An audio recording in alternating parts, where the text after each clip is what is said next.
स्वागत है आपका हमारे YouTube चैनल हनी वॉइस में। चलते हैं एक नई कहानी पर। मेरी उम्र 26 साल थी। मेरा नाम कोमल है और मैं अपने घर की सबसे आखिरी लड़की थी जिसकी शादी होना अभी बाकी थी। और मेरी शादी इसलिए नहीं हो रही थी क्योंकि मेरा वज़न बहुत ज़्यादा था। जो भी हमारे घर रिश्ता लेकर आता वो मेरे मोटापे को देखकर वापस चला जाता था। अब तो मेरा दिल टूटने लगा था। मैं अपने मोटापे को कम करने के लिए बहुत कुछ कर चुकी थी मगर कुछ ना फर्क पड़ता था। उन्हीं दिनों माँ ने ये सब देखकर भाई की शादी कर दी थी क्योंकि मेरी वजह से भाई की शादी भी रुकी हुई थी और भाई अब मुझे बहुत बुरा भला कहने लगे थे। माँ ने सोचा बेटी की शादी फिर हो जाएगी, पहले बेटे की शादी कर देती हूँ। बहू घर आएगी तो कोई ना कोई नया रिश्ता भी हाथ आ जाएगा। और फिर माँ जब भाभी को ब्याह कर लाई तो मैं देखती ही रह गई। भाभी बहुत ही खूबसूरत गोरी चिट्टी लड़की थी। उन्हें तो जो देखता वो ठंडी आहें भरता। मैंने भी भाभी को देखा तो मैं बहुत खुश हुई थी, लेकिन मुझे कुछ अजीब सा भी लगा था। थोड़े ही दिनों में मेरी भाभी से दोस्ती हो गई थी। भाभी मुझसे बातचीत तो नहीं करती थी, लेकिन मैं उनसे उनकी स्मार्टनेस का राज पूछना चाहती थी। कुछ दिन गुजरे, मेरी भाभी के साथ बहुत ही अच्छी दोस्ती हो गई। भाभी मुझसे कहती कि तुम भी जल्दी से शादी कर लो। मैं भाभी से पूछती कि मैं शादी कैसे कर लूँ। मेरे पास तो ना ही आप जैसी खूबसूरती है, ना ही मेरा वजन ऐसा है कि कोई मुझे नज़र भर कर भी देखे।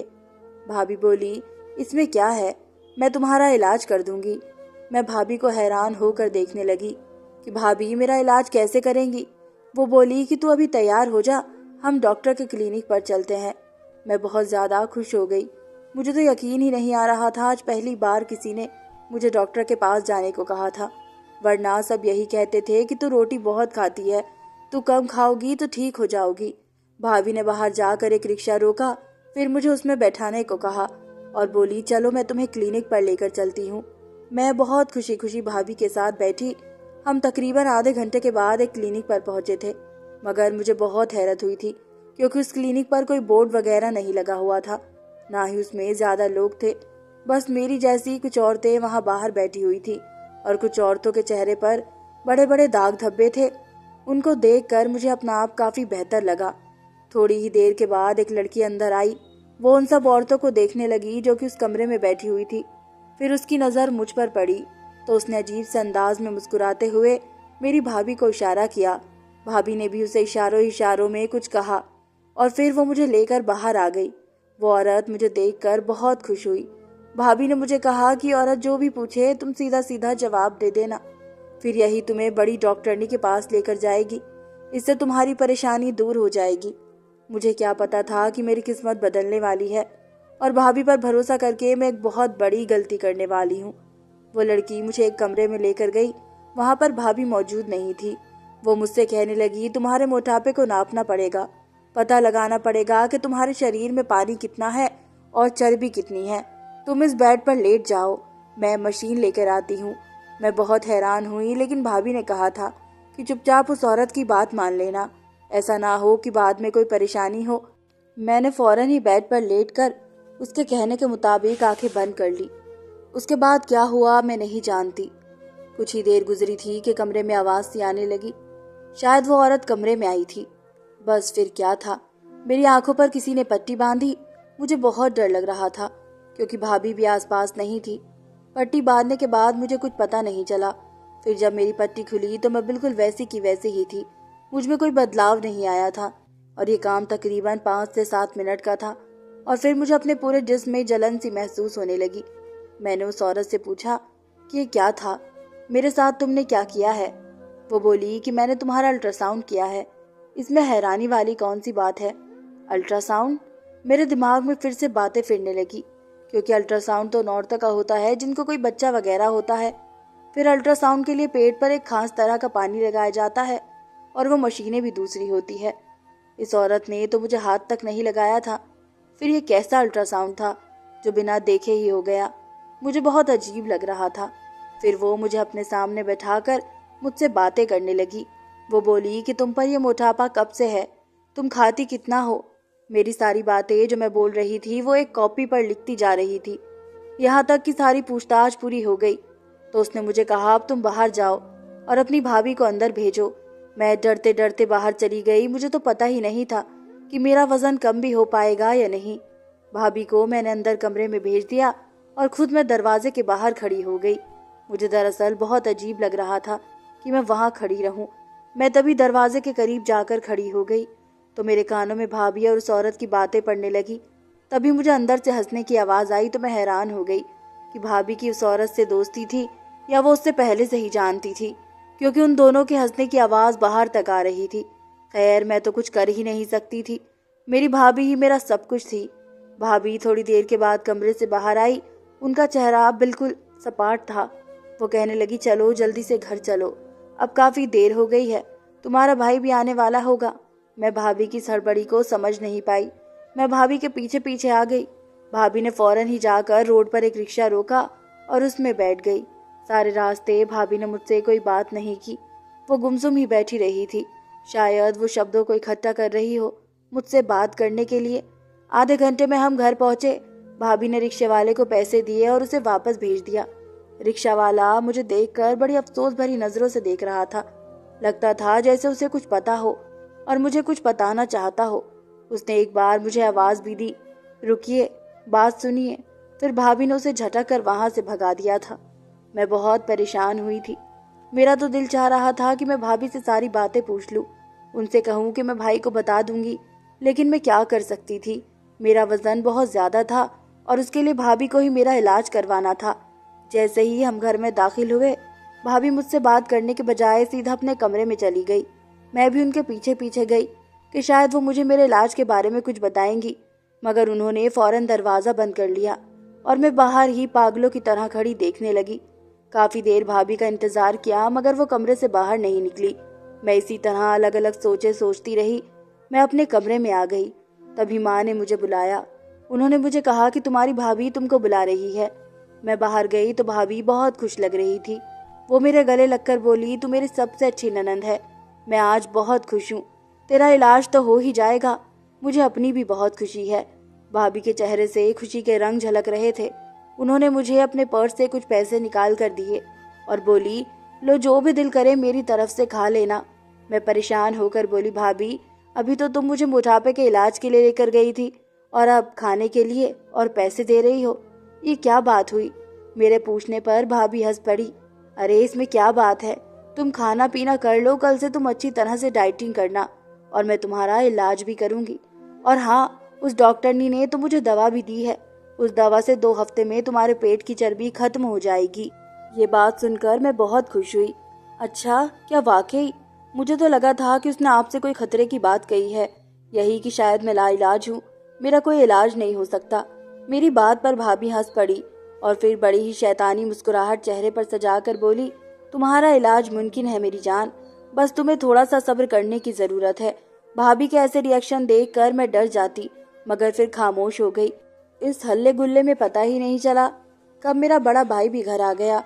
मैंने और मेरे भाई ने खूब मजा किया।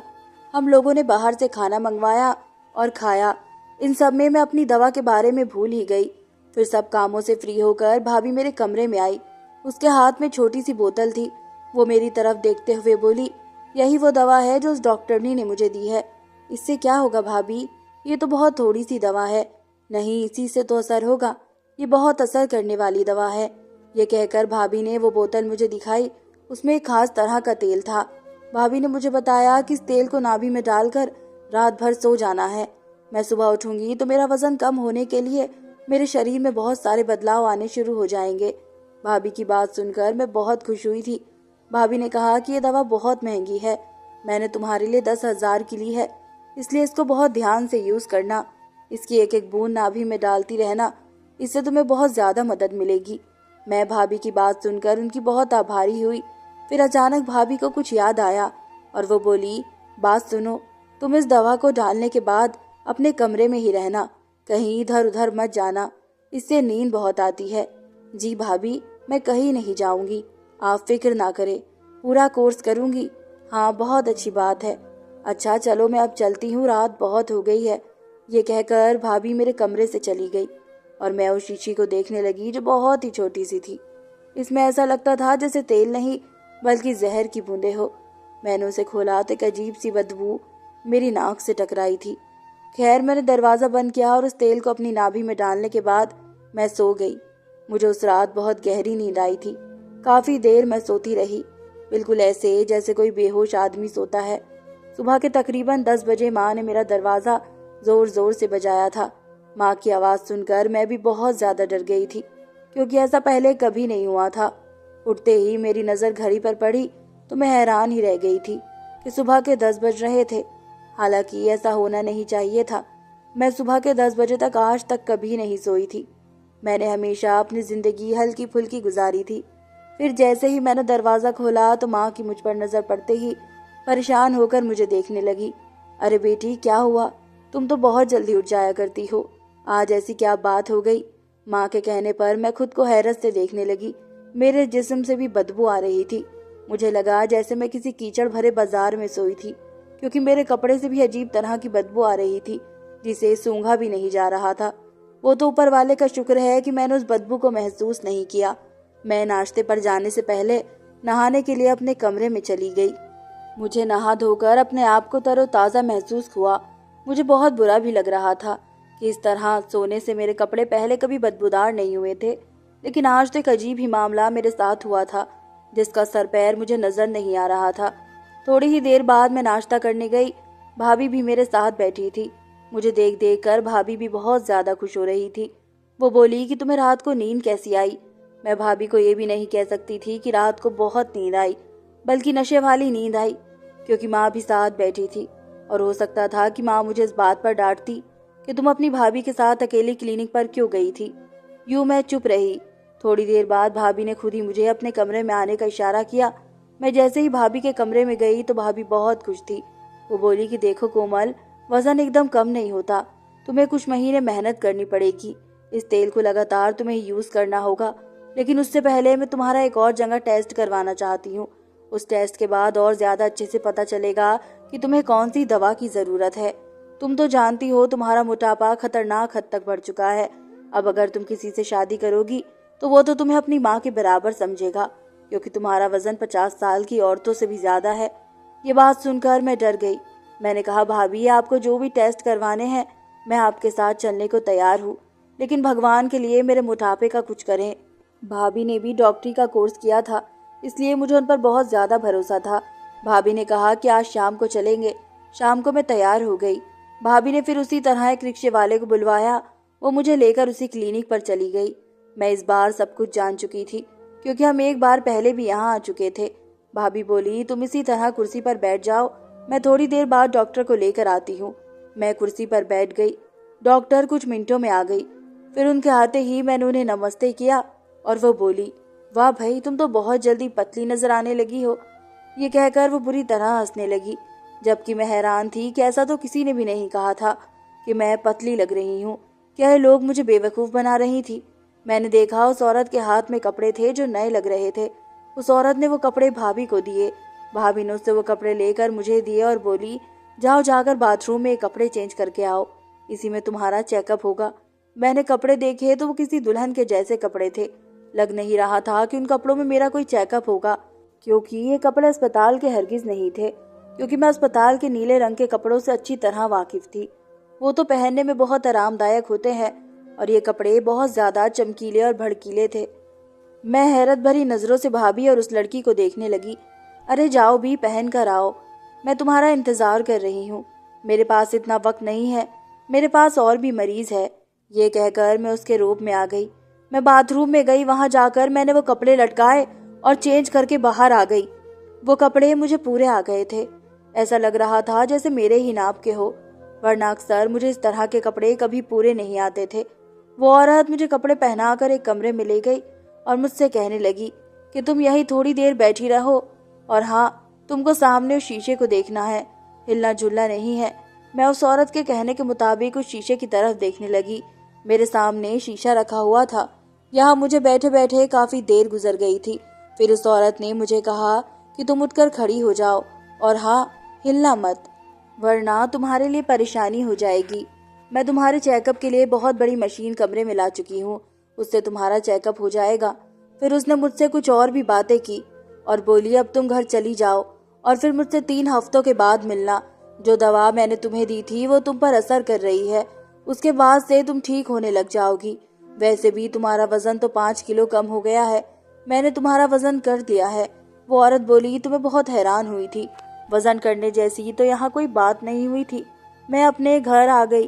भाभी इस बार बहुत परेशान थी। मुझे हैरत थी कि पहले की तरह वो खुश नहीं लग रही थी। उनको देख देख कर मुझे भी फिक्र हो रही थी कि न जाने क्या बात है जो भाभी इतनी परेशान है। जैसे ही हम लोग घर पहुंचे, भाभी मुझे लेकर अपने कमरे में आ गई। वो बोली, उस औरत ने तुम्हें और क्या कहा था? वो मुझसे बहुत फिक्र से पूछने लगी। कुछ भी नहीं कहा था, मेरा चेकअप किया। लेकिन भाभी, उन कपड़ों में चेकअप कौन करता है? मैंने परेशानी से पूछा था। हाँ, तुम इस बात की फिक्र मत करो, बस तुम्हारा रिश्ता जल्दी हो जाएगा। तुम वाकई में पतली लग रही हो अब। भाभी ने भी खुश होकर मुझे कहा तो मैं चुप हो गई कि शायद सच कह रही है, तो फिर मैं पतली लग रही होगी। लेकिन मुझे तो अपना आप पहले से भी ज्यादा मोटापा और बद्धा लगने लगा था।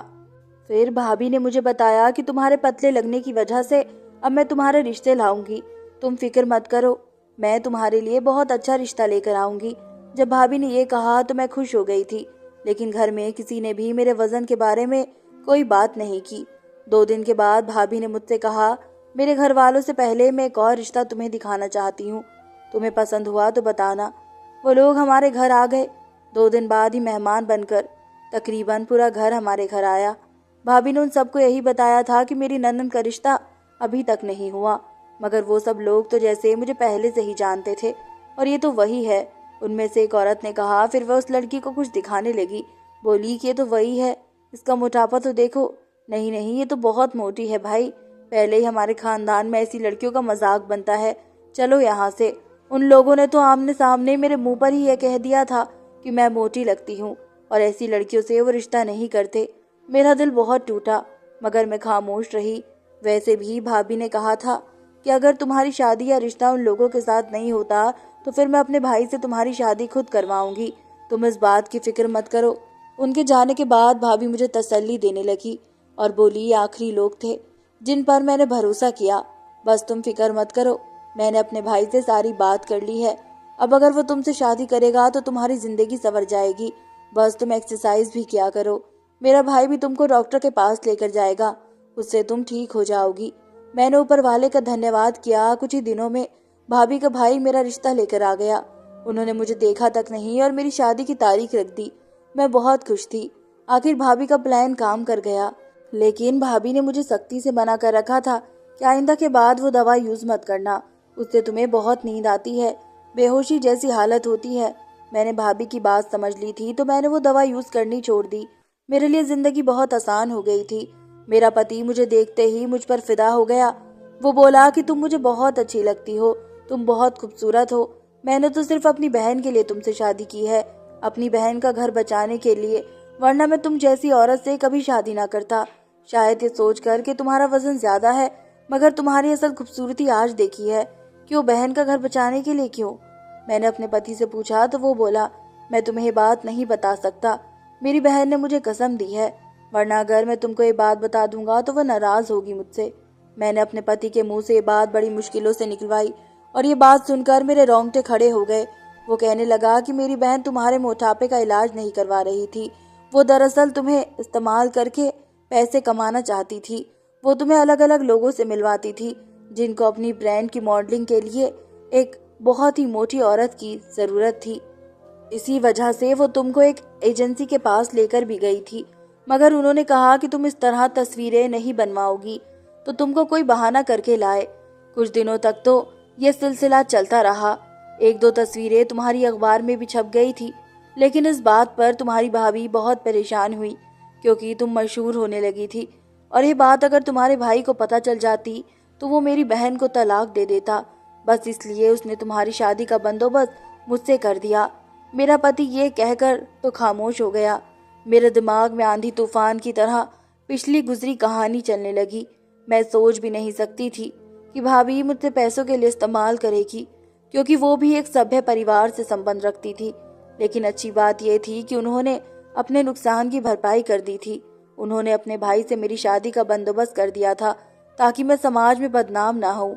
अब मैं भी उन्हें कुछ कह नहीं सकती क्योंकि मेरे पति ने मुझे कसम दी है वरना मेरी भाभी मेरे सामने बहुत शर्मिंदा होती। धन्यवाद दोस्तों।